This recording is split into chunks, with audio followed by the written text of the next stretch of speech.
غمونه دي تل پکې دردونه دي راشک ژوند غواړي د قرآن په لار خوندونه دي دا دنیا غمونه دي تل پکې دردونه دي راشک ژوند غواړي د قرآن په لار خوندونه دي دلته زندګي د یو څو ورځو ده دلته زندګي د یو څو ورځو. بسم الله الرحمن الرحيم.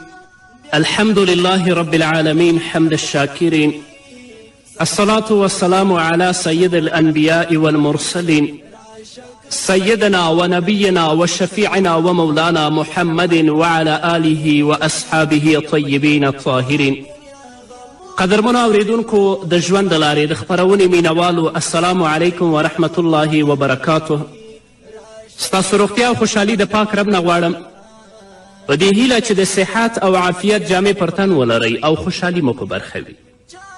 دا دی زه محمد یاسین فهیم د ژوند د لارې د خپرونې په وړاندې کولو کې ستاسو په خدمت کې یم.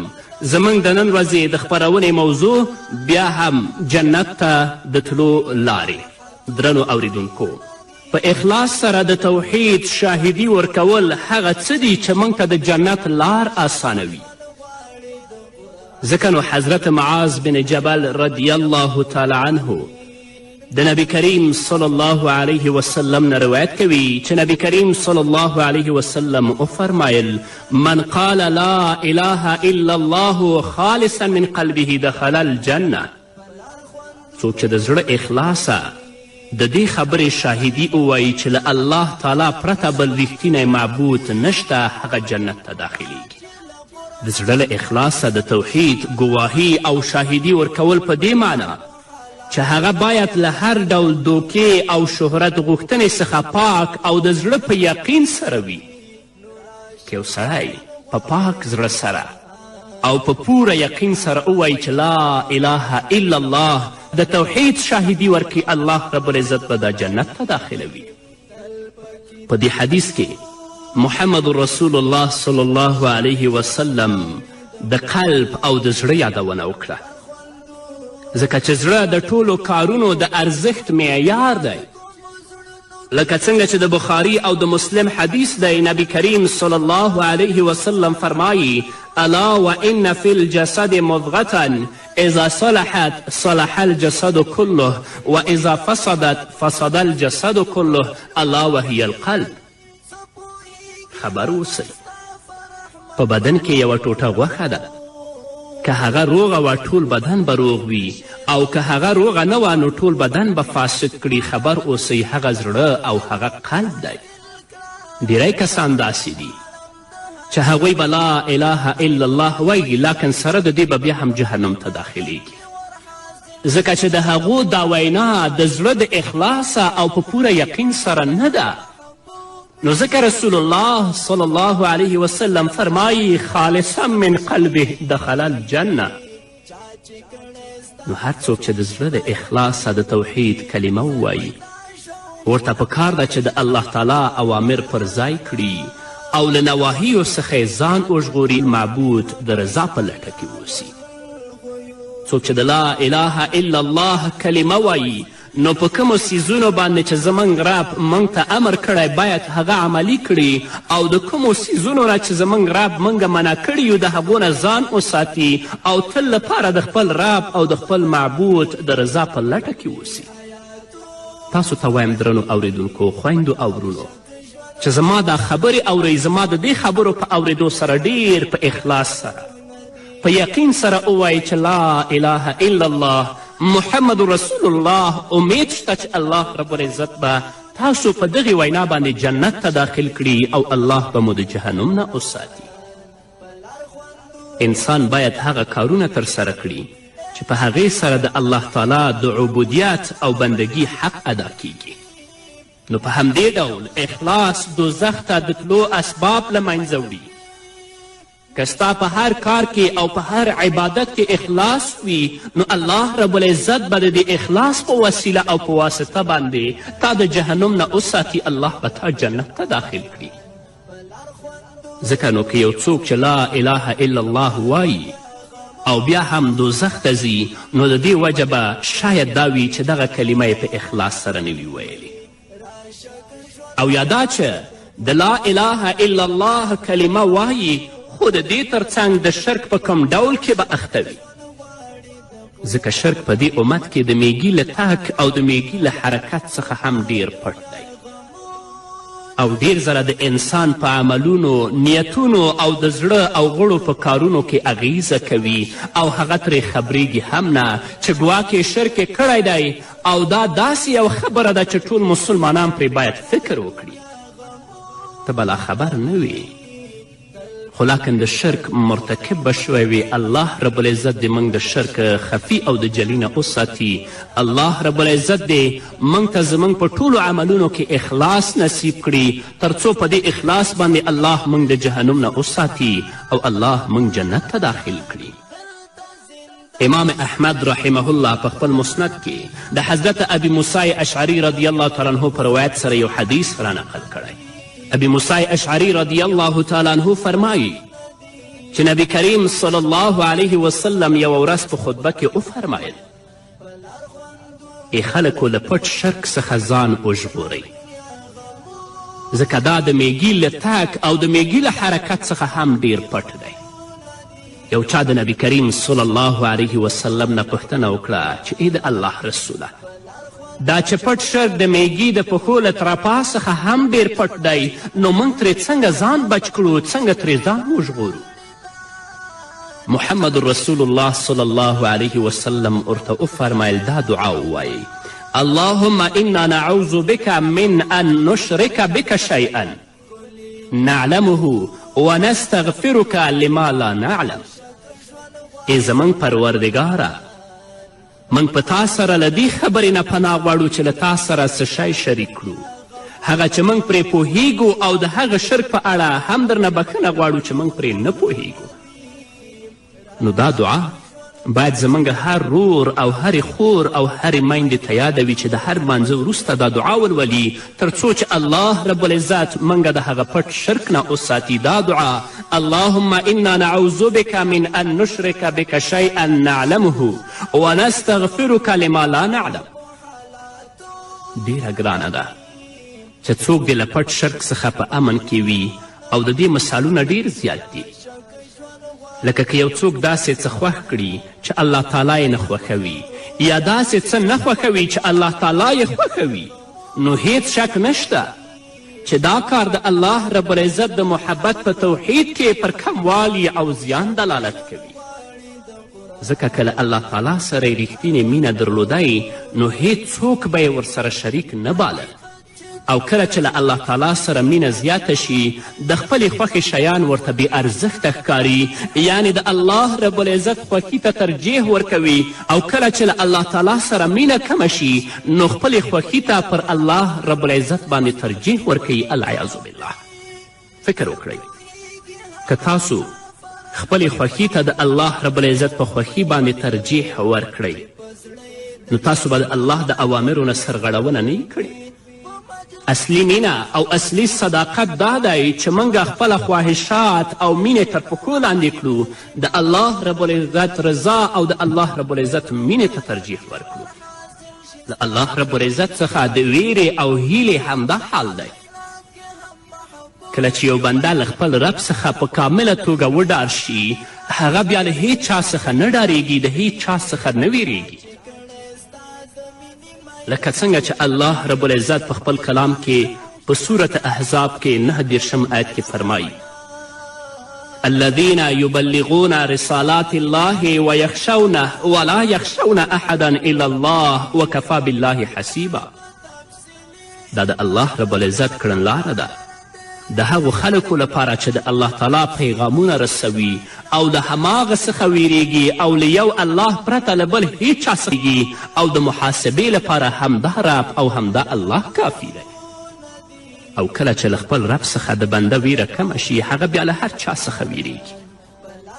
لنډه دا چې درنو اوریدونکو د مینې په څیر په ویره او هیله کې هم کمای او زیاتی راځي.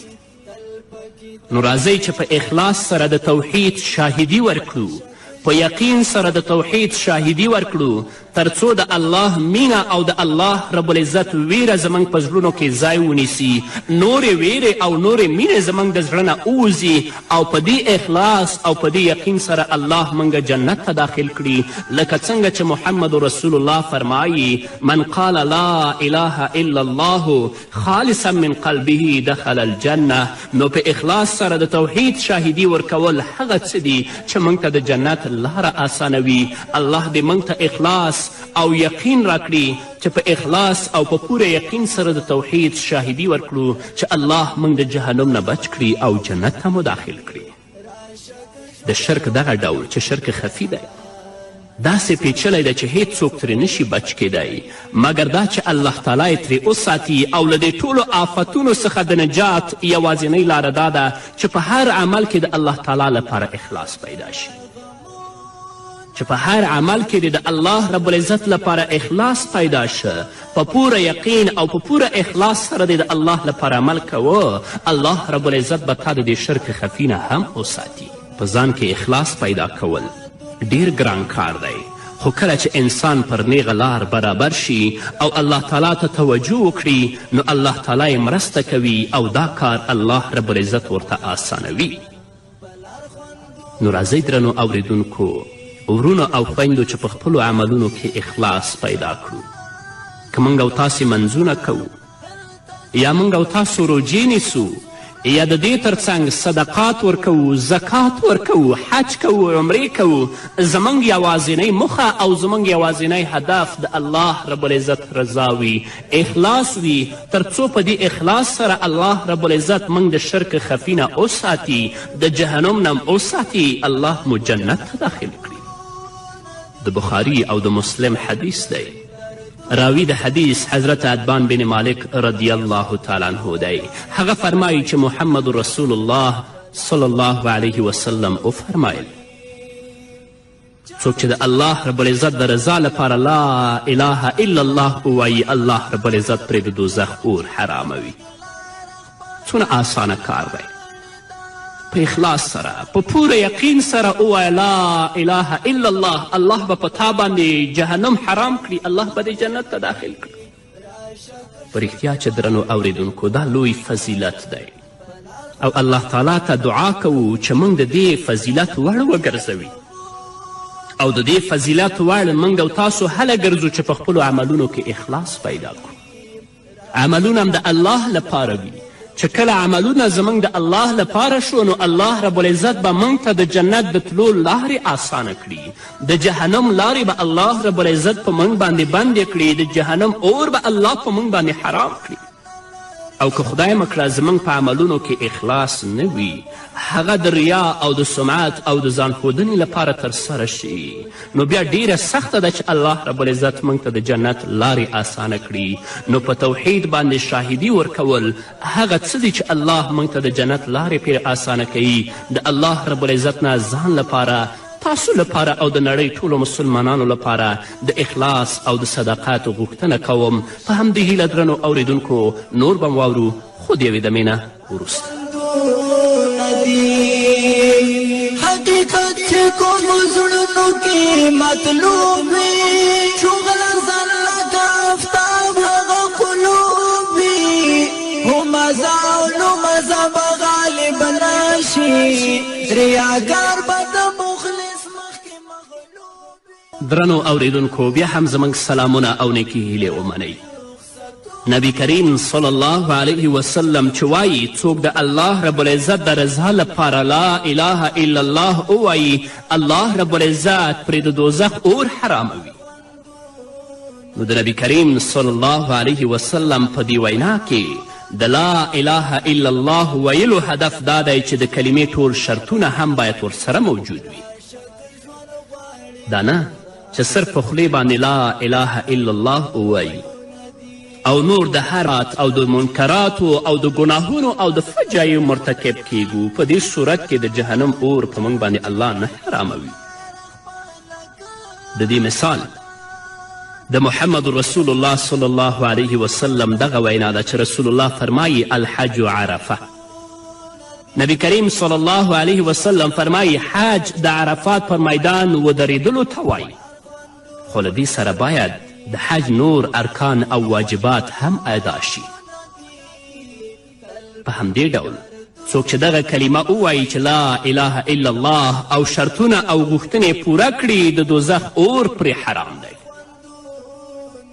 او که یو څوک لا اله الا الله وایي خو د لا اله الا الله شرطونه نه پر ځای کوي په هغه باندې د جهنم اور کلم حرام نه ده.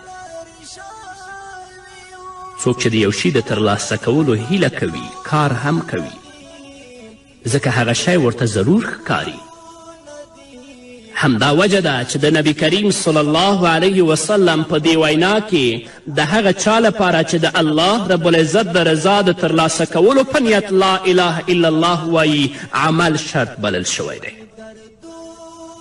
څوک چې دغه کلمه په اخلاص سره ووایي د دوزخ اور پرې حرام دی، خو که بیا هم دوزخ ته ولاړ شي نو دا به له دې امله وي چې د کلمې شرطونه به یې نه وي پوره کړي. خو سره د دې که جهنم ته ملاړ شي په دوزخ کې د همیشه او د تل لپاره نه پاتې کیږي ځکه د ده په زړه کې د ایمان نور شته. او د نبی کریم صلی الله علیه وسلم وینا ده د چا په زړه کې چې د ایمان نور په اندازه د دانې د اورو وي هغه په جهنم کې نه پاتې کیږي، الله جنت ته بیایي. او همدا حکم د هغه چا لپاره هم دی چې هغه فساد و منکراتو کې راګیر دی، شراب څکي، غلا کوي، الله مو دې وساتي زنا کوي. ځکه څوک چې دغه کارونه کوي او بیا هم وایي چې له الله تعالی پرته بل ریښتینی معبود نشته او زه د الله تعالی رضا غواړم نو هغه ریښتینی نه دی او دروغ وایي. ځکه چې څوک په صداقت سره او په پوره یقین سره الله ومني او د توحید شاهدي ورکړي بیا هغه د الله رب العزت اوامر پر ځای کوي، هغه د الله رب العزت د احکامو مطابق عمل کوي او د هغه څیزونو نه چې زموږ پروردګار او زموږ رب منع کړي د هغې نه ځان ساتي. محمد رسول الله صلی الله علیه وسلم فرمایي زنا کوونکی د زنا پر وخت مؤمن نه دی، غلا کوونکی د غلا پر وخت مؤمن نه دی، شراب څکونکی د شراب څکلو په وخت کې مؤمن نه دی. او دا خو لا لرې خبره ده چې هغه په دې کار سره د الله رب العزت رضا غواړي، کله هم نه. علامه ابن قیم جوزی رحمه الله لیکي توحید یوازې دې ته نه وایي چې بنده اقرار وکړي چې له الله تعالی پرته بل خالق نشته او الله تعالی د هر څه مالک او رب دی، ځکه مشرکان هم پر دې خبره اعتراف کوي او مني. بلکه توحید د الله تعالی محبت، د هغه په وړاندې عاجزي، د هغه اطاعت، په کامله توګه هغه ته تسلیمېدلو، په عبادت کې اخلاص پیدا کولو او په ټولو اقوالو او افعالو او له چا سره په مینه او کرکه او ورکړه او نه ورکړه کې د هغه د رضا ترسره کولو ته توحید وایي. یعنی ټول هغه کارونه پرېښودل چې سړی ګناه ته رابولي او د هغه او الله تعالی ترمنځ حائل او پرده واقع کیږي. او څوک چې پر دې خبرو پوه شي هغه د محمد رسول الله صلی الله علیه وسلم د دې خبرې په حقیقت باندې هم پوهیږي چې رسول الله صلی الله علیه وسلم فرمایي الله تعالی پر هغه چا د دوزخ اور حرام کړی چې د هغه رضا لپاره لا اله الا الله ووایي. د هغه د رضا لپاره د لا اله الا الله ویلو مطلب څه ده؟ چې د الله رب العزت په وړاندې عاجزي وکړي، الله رب العزت سره ستا محبت وي، د الله رب العزت د اوامرو او د احکامو پابند شي او په کامله توګه خپل رب ته تسلیم شي، په خپل عبادت کې اخلاص پیدا کړي او په ټولو اقوالو او افعالو کې او له چا سره په مینه او کرکه او ورکړه او نه ورکړه کې د رب رضا ولټوي، دې ته توحید وایي. او که یو څوک 20 ځلې په خوله باندې لا اله الا الله وایي خو اخلاص نه لري، پوره یقین نه لري، د رب العزت د اوامرو او د احکامو پابند نه دی، نو هغه کله هم جنت ته نشي داخلیدلی. البته جنت ته به هله داخلیږي چې د خپلو ګناهونو عذاب په جهنم کې وڅکي. نو د علامه ابن قیم جوزی رحمه الله په خبرو سره هغه شبهې له منځه ځي چې د ځینې احادیثو د ظاهري مفهوم څخه را پیدا شوي دي، او هغه دا چې وایي هر څوک چې د الله تعالی د توحید او د محمد رسول الله صلی الله علیه وسلم د رسالت ګواهي ورکړي او پر ژبه شهادتین ووایي هغه هیڅکله دوزخ ته نه ځي، که څه هم چې فاجر او فاسق وي. ځکه نو ښه فکر وکړه او هوښیار اوسه چې خطا نشي. الله تعالی دې موږ ته پر هغه لاره د تللو توفیق راکړي چې د رب د خوښي سبب ګرځي. شک نشته څوک چې د الله رب العزت د توحید شاهدي ورکړي، څوک چې د محمد رسول الله صلی الله علیه وسلم د رسالت ګواهي ورکړي او پر ژبه شهادتین ووایي هیڅکله دوزخ ته نه ځي، خو دا هله چې د الله رب العزت د اوامرو او د احکامو پابند هم وي، او که په ژبه باندې د الله د توحید ګواهي ورکوي، په ژبه باندې د محمد رسول الله صلی الله علیه وسلم د رسالت ګواهي ورکوي، اما د دې نه وروسته څه فساد چې د ده مخې ته راځي هغه کوي، نو دا به ضرور د خپلو بدو اعمالو او د ګناهونو مزه په جهنم کې څکي. نو درنو اوریدونکو، راځئ چې هغه لارې ولټوو چې په هغو باندې زموږ رب موږ ته د جنت لارې را آسانوي، چې د هغو د جملې څخه په اخلاص سره د توحید شاهدي ورکول دي.